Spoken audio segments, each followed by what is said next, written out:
Can you just share the story of this first launch house you guys launched in Tulum and the origin story there?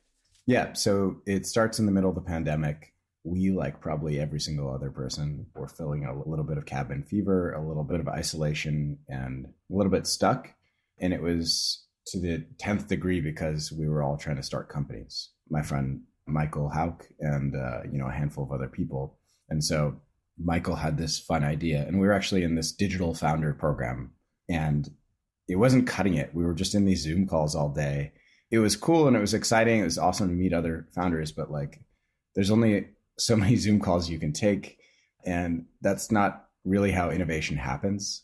So, from a broader perspective, so decided to get this beautiful Airbnb in Tulum, and he just like hustled and got a bunch of friends to live in it. And most of these friends were also trying to start companies. And so that's all it was going to be. It was just going to be a vacation, like a cool 1-month vacation, very risky and YOLO-y vacation because it was in the middle of the pandemic.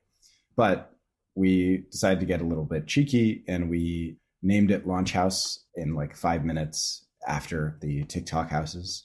And we said, let's pretend this is a reality show or a TikTok house for the tech industry. And we blasted out a tweet that said, hey, super excited to announce Launch House. It's a reality show where 18 entrepreneurs who've never met before live together in a house in Tulum. Follow us on all our socials to learn more, whatever. It gets retweeted, semi-viral in the tech Twitter world, and then it snowballed from there. That was like a fire that ignited. So basically, we had tons of people reaching out to us saying, wow, this is awesome. I want to come down, or lol, this is funny. We actually had some people reach out to us and say, hey, if you want to make this an actual reality show, you should, because we know that Netflix and these other streaming platforms are interested in this exact concept, and you guys can do this. And so we said, wow, that would be a fun pandemic project, creating a reality TV show. So after the first house, we booked a second house, and we flew down a videographer. We filmed a full scissor reel to make this reality show, cross between Shark Tank and the Silicon Valley and stuff like that. Terrace House meets Shark Tank something. And we decided to go to LA because we wanted to build momentum so that we were in a better negotiating position with Netflix and stuff, so that we didn't have nothing. But it was just kind of this big joke that we were just, when your friends are just taking a joke a little too far and you're like, well, is this a joke now? Or maybe it's not. That's basically what was happening. But then the joke was kind of on us because two really important things happened in both of those houses. And basically every house since then is that, number one, amazing companies were created.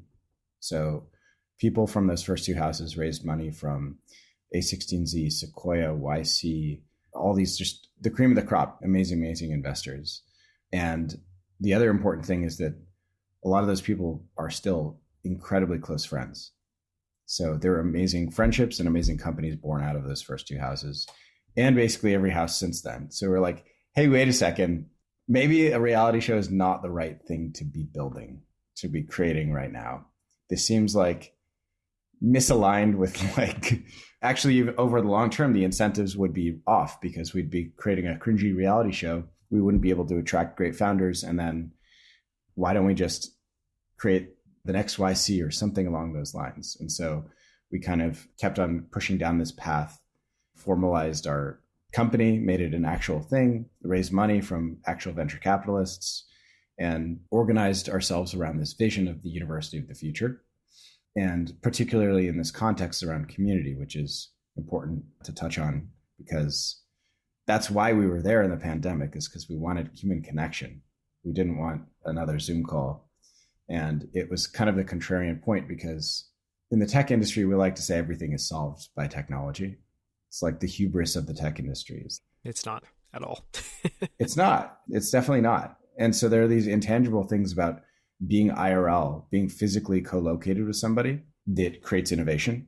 3 out of the 6 most valuable companies in the world were started in dorm rooms, and creates friendships. Again, they've done research on dorm rooms. Doesn't matter what you have in common with somebody. Your best friend is going to be your roommate or your neighbor. So these are just like, again, first principles, human truths about being a human that I think that technology industry missed for a while, or at least missed in COVID and post-COVID, that we accidentally stumbled upon.